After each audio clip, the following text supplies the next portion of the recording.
Antes disso, teve um momento que eu, inclusive, né, eu tive o prazer de participar, quando você e outros profissionais, você citou, né, a Júlia, a Andréia, vocês trouxeram para a gente, que estava trabalhando, né, para alguns profissionais do setor, essa metodologia da poesia falada para trabalhar nas oficinas de adolescência. Isso, né? Isso. Como uma metodologia que pode ser muito bem trabalhada, muito bem empregada com o adolescente, né? E a gente pôde... vocês passaram isso para a gente e a gente pôde passar durante as oficinas para alguns professores, né? Foi uma experiência também muito rica, porque eu não participei desse momento da parceria entre a Casa Poema e o setor. Não tive essa experiência com a poesia falada e fiquei quando você trouxe isso para a gente, uma experiência realmente muito rica, uma metodologia muito potente. Sim. Quer perguntar, Paulo? Eu queria falar assim, Fale. Que a gente tem ido muito a sarau, e o sarau, o microfone aberto, né? Que homenageia uma pessoa, ou poetas, né? São as pessoas da poesia contemporânea, e ao mesmo tempo em que abre o microfone para os poetas que estejam a fim de falar poesia. E a gente tem sentido muito, vou falar um pouco mais alto, porque o microfone está distante, tá? Claro. Senão não capta a minha voz, eu fico vendo por lá. Pronto. Eu tenho sentido muito como poeta, isso não é de agora, de sempre, e fundamentalmente de agora, que as pessoas estão falando muito, e, quer dizer, falando da boca para fora, quer dizer, vem de dentro, claro, mas uma poesia introspectiva que fale do sujeito, está muito difícil. Então, quando você fala do Islã, eu acho que a poesia, nesse caso, fica faltando, embora vá para fora. E vai falar do lugar deles, né? Sim. Mas, como poesia universal, eu sou branquelo, né? E não me adapto a um tipo de poesia que vive o pessoal da periferia. Sim. Né? Então, vai uma concepção de poesia diferenciada por conta do lugar de fala. Eu acho que isso deve ser quebrado.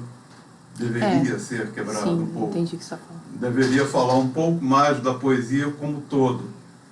Né? Como Neruda, por exemplo, que foi um livro que eu li com o André, eu confesso que vivi, onde ele tem um poema, que eu não me lembro. Eu sei que ele, na América do Sul, né, qual foi o país, estava num momento de greve. E os operários pedem para que o Neruda fale esse poema, que é muito mais do que o dizer poético dos trabalhadores, né, do pessoal que queria fazer a greve. Então, é um lugar de poeta. Eu falo isso até porque a minha poesia é muito mais introspectiva. Ela fala muito do sujeito, do indivíduo. E quando eu falo a poesia, essa poesia que eu escrevo, né, que é a minha poética, ela é diferente no sentido de que o sarau que nós temos frequentado, as pessoas estão falando mais a poesia para fora. Não que não brote dentro, lógico, brota, mas lugar específico, coisas específicas. Falam de mulher, fala de negritude, fala disso. Quando a poesia é introspectiva, fala de natureza, fala da poesia como um todo, né? Porque tudo é poesia. Eu parto desse princípio. Eu acho que tem que ter espaço. Na verdade, assim, eu defendo que tem espaço para todos os tipos de poesia, né? Porque eu acho que o mais rico é essa diversidade, né? E ao mesmo tempo, Paulo, eu acho assim que quando a gente fala, quando a gente escreve uma poesia, a gente sempre está falando do lugar que a gente, né, vive, do que a gente sente, né? E a minha sensação, assim, o que eu acho que está acontecendo, que eu acho muito bacana e muito potente, é que algumas vozes que não eram ouvidas, eram silenciadas, né? Isso que eu escrevo aqui é o que eu realmente acredito, estão começando a aparecer. E eu acho isso muito bacana, né? Por exemplo, um slam é estratégico ser na rua, porque uma pessoa pode estar passando, ela não pode ela pode não estar indo para o slam, mas ela pode ser capturada por aquilo que está acontecendo e parar para ouvir, né? Outra realidade que ela não vive, mas que impacta, né? Que ela pode conhecer a partir da voz do outro, né? E eu acho que a poesia periférica, né? A poesia do slam é uma poesia periférica. Eu acho que ela tem aí um objetivo muito claro de uma transformação social, né? Então são poemas, sim, que tem um conteúdo de denúncia, de crítica social, né? E eu acho que é muito importante, muito necessário. Ao mesmo tempo eu fico pensando, acho que não é à toa que hoje, né, a gente está vivendo um momento político, social, cultural no nosso país, né, muito complicado. E eu acho que não é à toa que vem essa avalanche também de poesias que falam sobre o social, né, que falam sobre questões que nos atravessam, né, sobre o racismo, sobre o machismo, sobre injustiça social, desigualdade, né, econômica social. Eu acho que não é à toa, né? Eu acho que a gente está vivendo um momento que talvez seja preciso mesmo, né? Mas não que isso inviabilize outras experiências e outras vozes. Eu acho que não. Eu acho que me incomoda quando restringe, né? Mas eu acho que quando agrega, né? Isso e aquilo, poemas que falem da natureza, que falem do amor, né? E poemas de crítica social e poemas de qualquer outra coisa, né? Que se queira falar. Eu acho que a minha aposta é nesse E, né? Nessa palavrinha E. Não é ou, né? Não é ou isso ou aquilo. Não. Isso e aquilo, e aquilo, e aquilo. Certo. Eu não sei se eu entendi o que Paulo falou, mas assim, me chamou a atenção. Eu não sei se era isso que você estava trazendo, mas eu entendi assim que que tudo depende também do tal, né? Essa expressão agora virou caiu num certo modismo, mas eu acho que ela se aplica bem aqui. Um certo lugar de fala. Sim, sim. Quem está falando o quê e de que lugar? De que lugar, sim. Né? Porque a gente tem percebido alguns, né, realmente, né, hoje, uma coisa que eu acho muito positiva, a gente tem tido mesmo vários eventos de poesia, né, muitos saraus e tudo, mas quem está se propondo a falar, né, a se colocar como poeta, está falando o quê e a partir de qual lugar? Sim. Uhum. Não sei se era bem isso. É mais ou menos isso, né? Sim. Mais ou menos.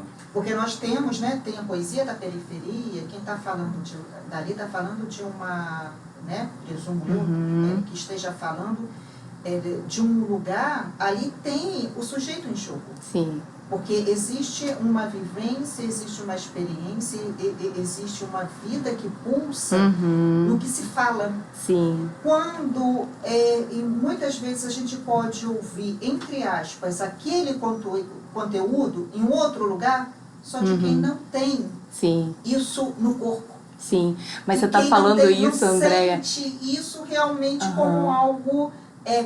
talvez como o Paulo tenha dito, né, que venha de dentro. Sim. Que seja... genuíno, né? E que seja no sentido mesmo de autoria, mas de autoria não porque foi quem escreveu, de autoria porque é de uma experiência. Sim, né? Sim. Então, eu acho que isso faz diferença. E você está falando isso, eu me lembrei de um artigo que eu li agora há pouco tempo, sobre poesia periférica. E aí, um cara que eu não lembro o nome dele, depois eu vou retomar, ele fala o seguinte, que ele pode estar falando de amor, ele enquanto poeta periférico, ele pode estar falando de amor, mas é poesia periférica, que tem a ver com esse lugar, né? Sim. O que ele estiver trazendo, né?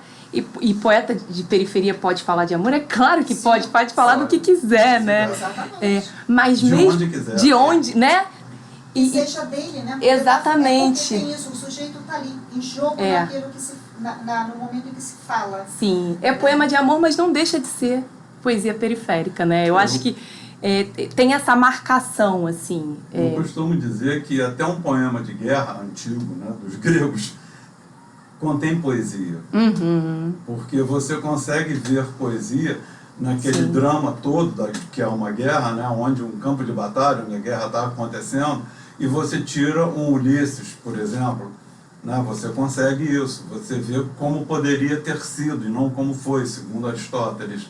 E a gente vive bastante depois de Aristóteles. Eu acrescento a isso um terceiro item, que é como pode ser.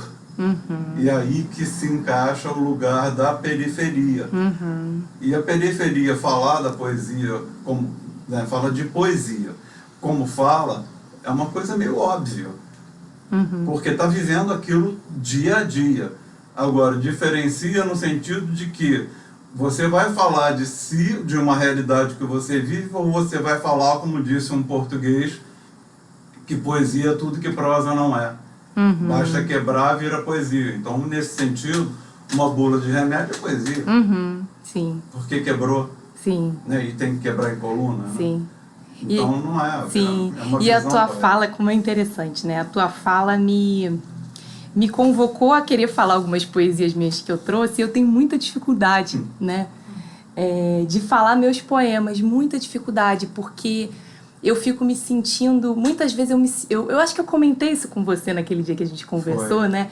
Eu sinto, é bobo, é simples, é tão...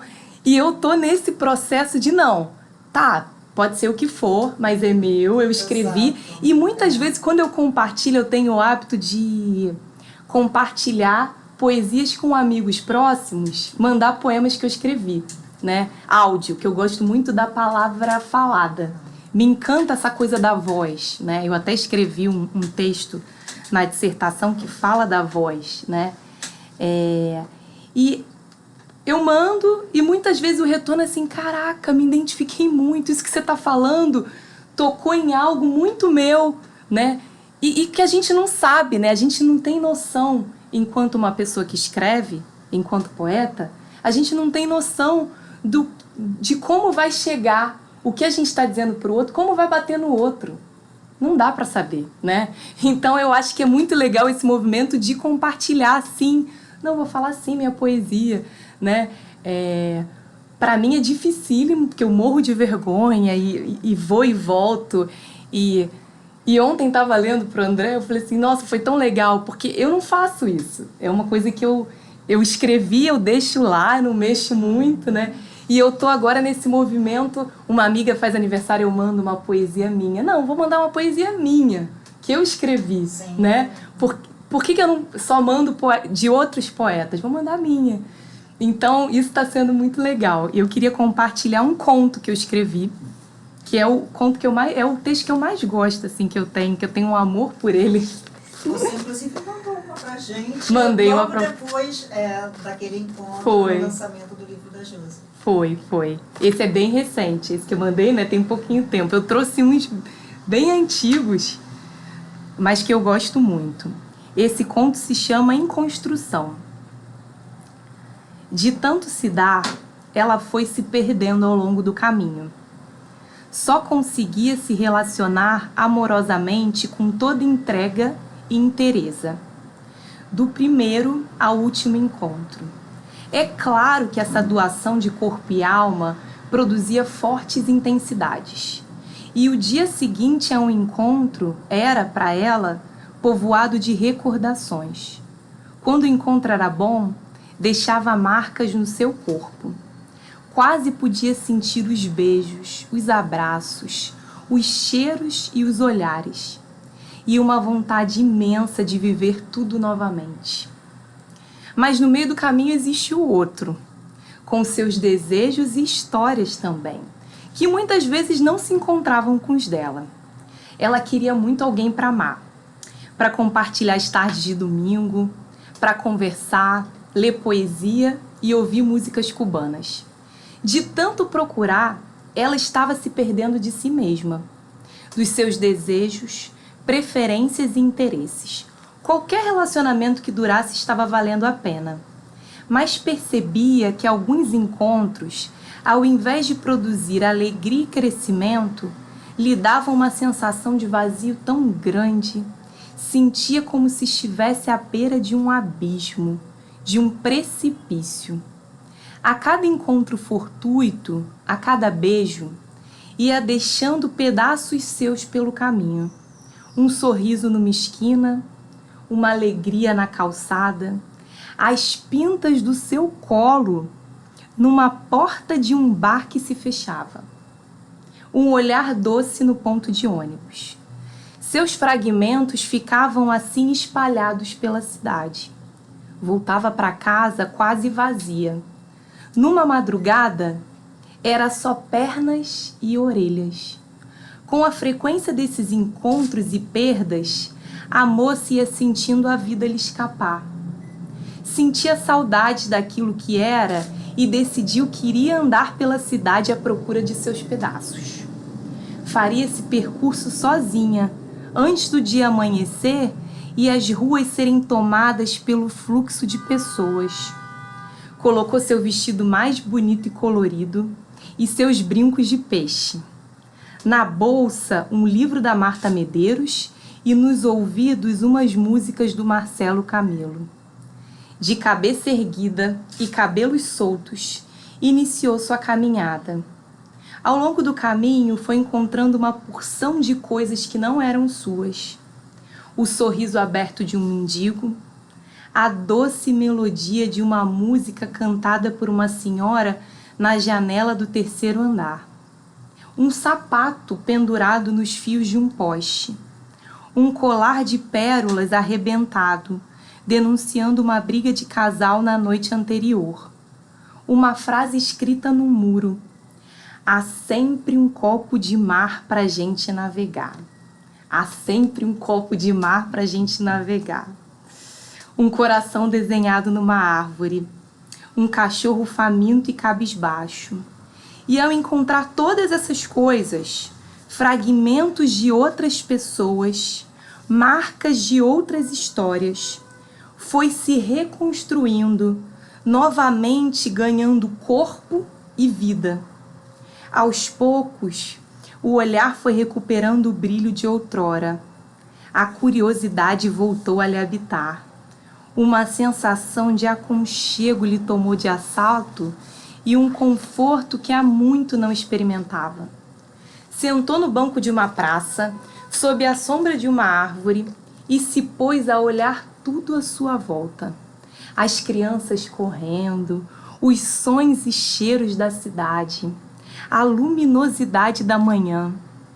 Se deu conta de que gostava daquilo que estava se tornando, das linhas que estava traçando, que tinha muito a oferecer e estava disposta a receber, que completa nunca estaria, sempre lhe faltava algo.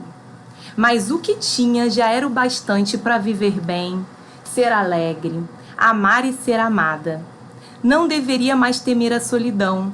Descobriu que tinha a si mesma. Isso ela não queria perder mais. Se abraçou por horas e gostou da sua própria companhia. Certamente iria encontrar alguém que gostasse também, sem pressa. Não queria mais tentar encaixar peças que não coincidiam em nenhum ponto só para aliviar a solidão. E esses pedaços que juntou nessa manhã e outros tantos que ainda encontraria seriam sua maior riqueza. Não mais entregaria de bandeja todo o seu ser para qualquer um em qualquer esquina. Estaria à espreita de conexões alegres e nas quais pudesse produzir algum sentido. Assim, ela voltou para casa e para o seu canto, alegre, cantando e sorrindo como tinha de ser.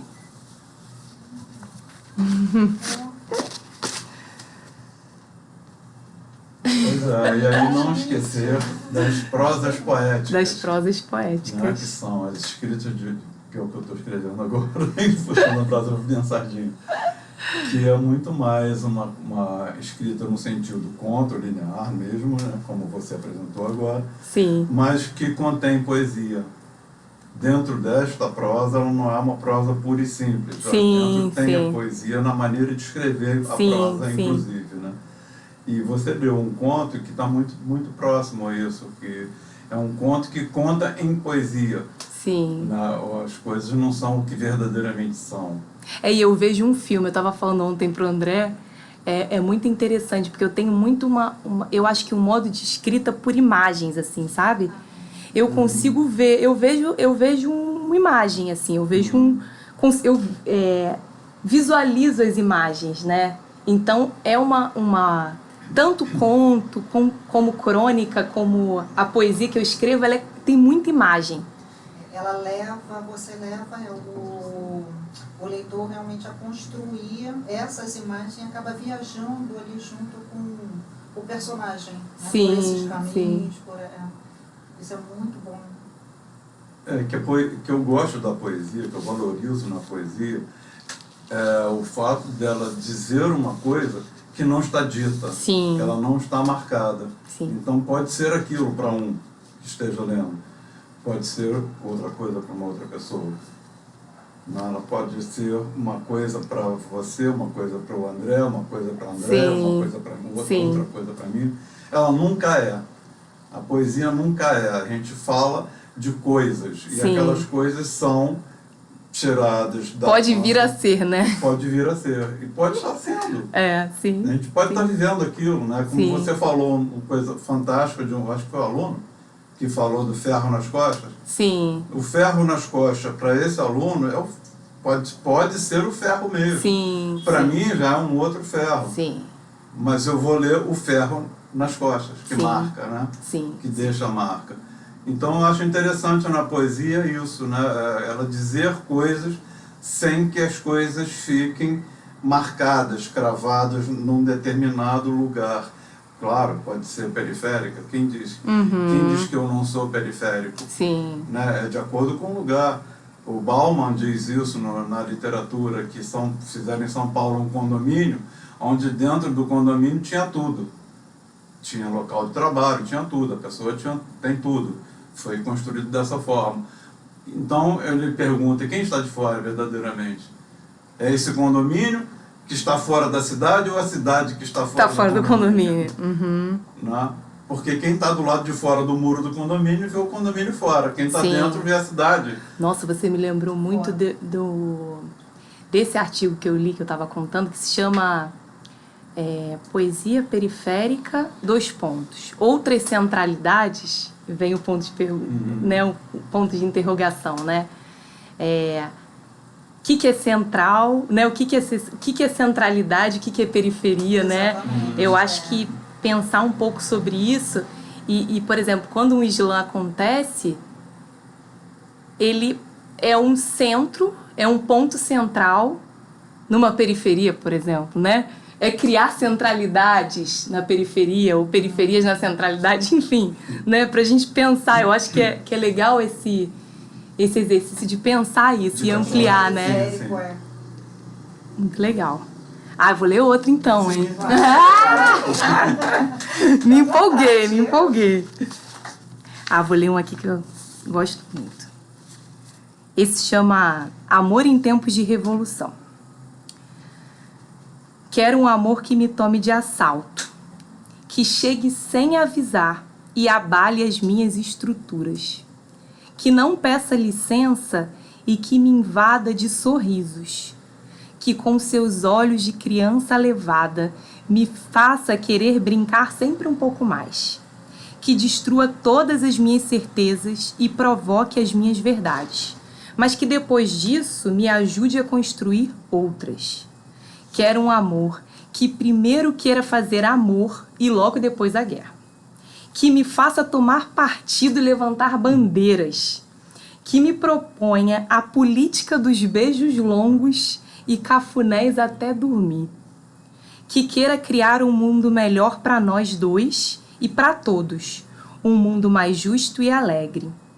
Que perceba a beleza nas micropolíticas do cotidiano. que aprecie a alegria do compartilhar e a quem eu possa chamar de companheiro. Um amor que faça discursos calorosos aos pés do meu ouvido, que dê um golpe no meu estado, que comece a revolução dentro de casa e que essa casa tenha as portas e janelas entreabertas. Um amor que tenha coerência entre o discurso e a prática, que revolucione nosso cotidiano e cotidianize a nossa revolução. É seu? É meu. Todos esses que eu tô lendo são meus. Legal. E eu tenho muitos poemas de amor, assim, eu sou uma pessoa muito romântica, então o amor tá aqui, assim, amor correspondido, amor não correspondido. Veja bem, a política tá junto.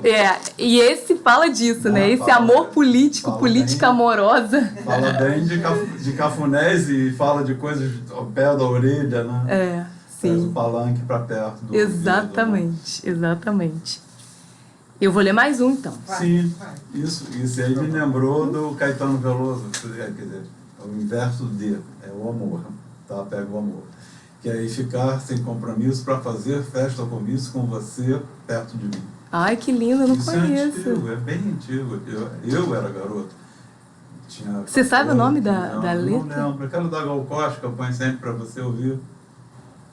Eu boto para a Andréia. Como é que é? Repete aí. E ficar sem compromisso para fazer festa ou comício com você perto de mim. Ai, que lindo. Se você procurar ali no YouTube, coisa linda nesse mundo é sair por um segundo e ficar por aí. E ficar sem compromisso para fazer festa ou comício com você perto de mim. Uma gravação da Gal. É da Gal, eu vou ouvir, amei. Então é um poema político e ao mesmo tempo é um poema de amor. Sim. Não é só que só dos anos 70 fala de uma perspectiva de um amor sem política, saindo desse campo, né? Saindo desse campo político, embora se vivesse uma terrível ditadura militar. Sim. Vivia-se um período duríssimo politicamente. E as pessoas viviam mais um ambiente de Woodstock, viviam mais o amor, né? Que foi em 69, né? 69, acho que sim. Isso foi início de 70, por aí, com essa música do Caetano. E isso me chamou a atenção para uma outra coisa. A gente estava falando, quando trouxe a Márcia Barbieri, a primeira vez, Márcia Barbieri de São Paulo. Não conheço. É uma escritora, é uma mulher escritora. E as conquistas que a gente teve nessa época, que foram enormes, né, foram grandes, foi um período que mulher não entrava em bar. Eu estou falando em bar chique. Sim. Não era o botequim, não. O botequim ainda é um pouquinho difícil, né? Mas já está entrando. E hoje, depois passou a entrar. Então teve de Gênesis a Apocalipse, eu gosto muito de usar essa expressão, né? Porque são vários livros lá dentro. As coisas estão recrudescendo, estão retornando, né? A gente precisa lutar pela mulher de novo. Precisa lutar pelo negro, quando teve o movimento da negritude e teve reavivamento cristão nos Estados Unidos em 69, na década de 60, não foi 69. Que foi um reavivamento muito grande, que abrange uma questão social, reavivamento cristão, mas pega pela questão social e a questão do negro, né? Então pega muito... São vários atores atuando dentro da mesma causa e conseguindo... cada um no seu campo, conseguindo conquista, como Martin Luther King, que inclusive está num filme. Não é sobre o filme, não é sobre o Martin Luther King. O Martin Luther King teve aquela questão da marcha, né? E por aí afora, e a questão da mulher, depois a questão da quebra de tabus, que aí eu já experienciei mesmo, né? Vivenciei direto essa questão da quebra de tabus. e indo. Então, é uma coisa que, quando eu trouxe, voltando a Márcia Barbieri, que traz o tema da mulher como escritora, que também não era uma coisa muito comum, né? Era muito difícil da uma mulher escrever e ser famosa. Tem inglesas, americanas, etc. Né? Mas para a mulher brasileira, não sei. Sim. Era bem difícil. Era um ambiente muito masculino mesmo, né? Claro, fechado.